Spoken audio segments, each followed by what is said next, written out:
We're surrounded by these absolutely massive structures every day. Bridges, airplanes, pipelines. But how do we really know they're safe?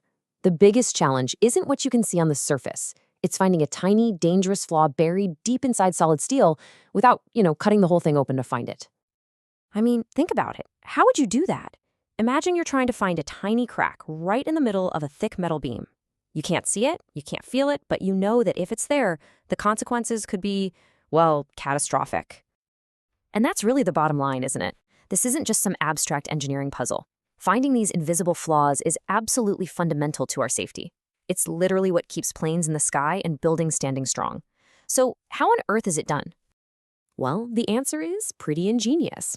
We use sound, specifically something called ultrasonic testing, or UT for short. It's a method that uses sound waves pitched way beyond what any human can hear to basically create a map of what's going on inside a solid object. The easiest way to wrap your head around it is to think about a bat flying in the dark. It's basically echolocation. You send a short, sharp pulse of sound into the material, and then you listen, very, very carefully, for the echoes that bounce back. And those echoes, well, they tell you everything you need to know. Okay, so how exactly can sound see anything inside solid metal? It all comes down to some really fascinating physics. It's all about how sound waves act when they try to travel from one type of material into another. The key concept here is something called acoustic impedance. You can think of it as a material's unique acoustic fingerprint.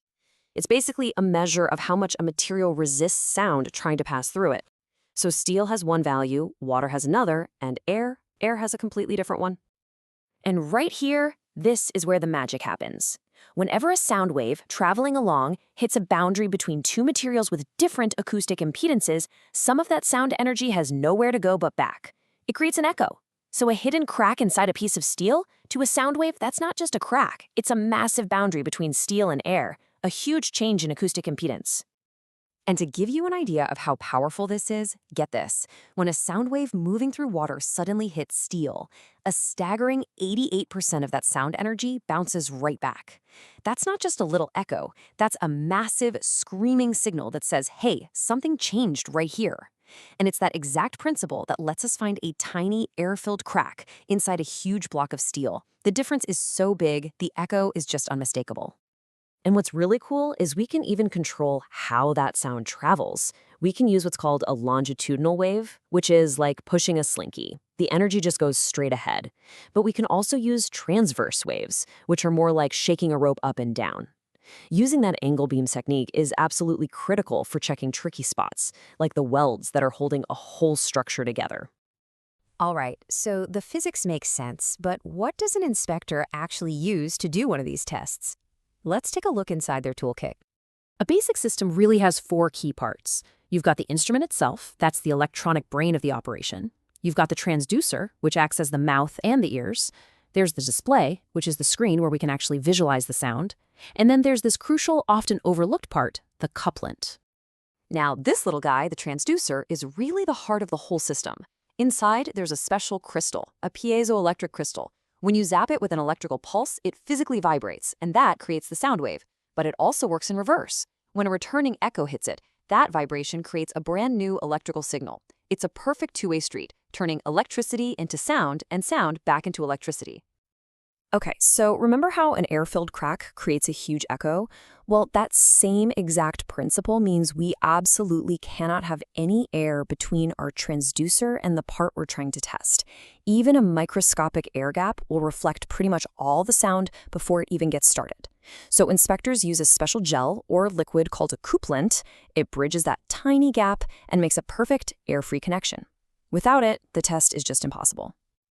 So all those echoes come back. They get turned into electrical signals. How do we make any sense of them? That's where the A-scan display comes in. It's actually a pretty simple graph. The vertical axes, going up and down, shows the amplitude. That's how strong the echo is. And the horizontal axes, going left to right, shows time, which tells us how far the sound traveled before it bounced back. So let's just build a quick picture of this display in our minds. The very first big spike you see on the screen, that's the initial pulse. It's the moment the sound leaves the transducer and enters the material. That's our starting line.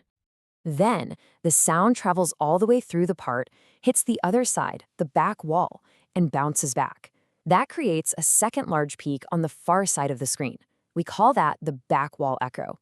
And the distance between that first peak and this last one, that tells us the exact thickness of the material.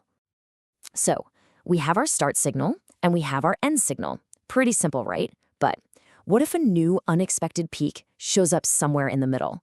That is the echo from a hidden flaw. That's the sound wave hitting some internal crack or void and bouncing back way too early. And that is exactly how we find the unseen. But, just seeing a little blip on a screen isn't enough. How does an inspector know for sure that what they're seeing is a real problem? And how can they judge how big it is? Well, they have to be able to trust their equipment. And that trust comes from a really important process called calibration.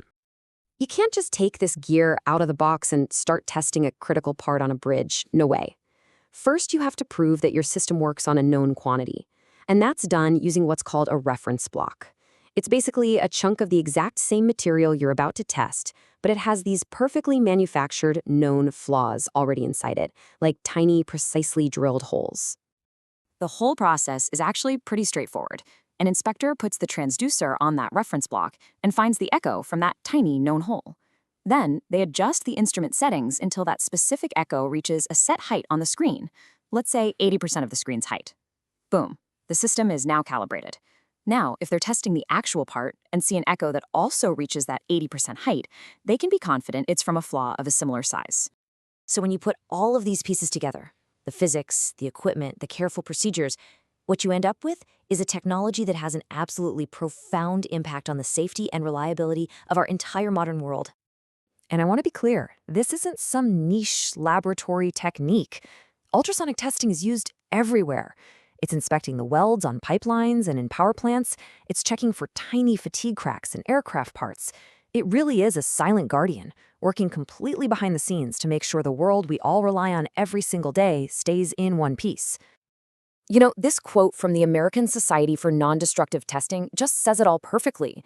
The entire purpose of this profession, the whole reason this incredible technology was developed and refined, is at its core about one thing and one thing only: creating a safer world. It really makes you think, doesn't it? Ultrasonic testing is this incredible, completely invisible force for safety. So the question I'll leave you with is this: what other invisible technologies are out there, silently working away, keeping our world safe and running every single day?